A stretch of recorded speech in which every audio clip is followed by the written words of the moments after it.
Hey guys! Well, to say the shop is a disaster is an understatement.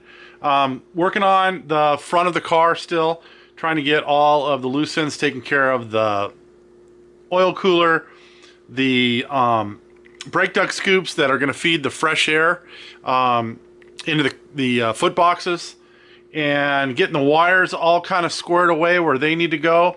So let's see, I'll turn you guys around here and see what we got in here.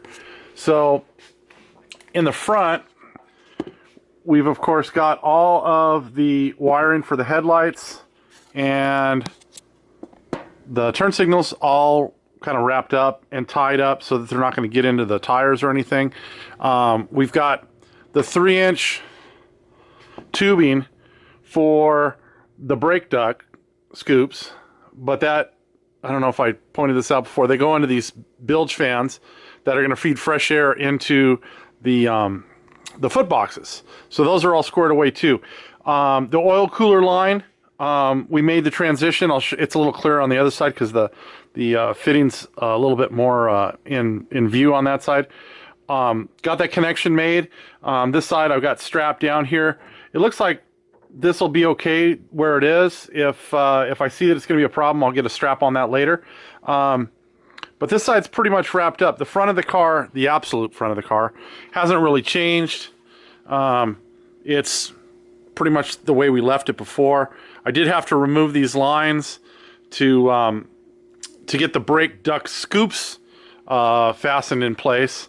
But those are done, and we've got the passenger side done. So then we'll head over to the driver's side, and it's pretty much the same drill over here.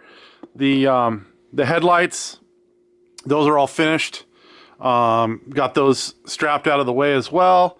The brake duct scoop and the hose that feed the foot box, they're all finished up. If we look right here, kind of obnoxious here, we can see where that transition is.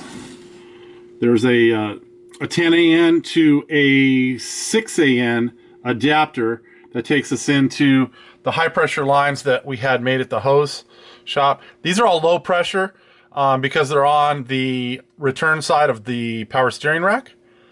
But in order to keep everything nice and pretty, we did all the AN fittings and the nose of the car as well. So I think that's a pretty good representation of what we've got accomplished to this point.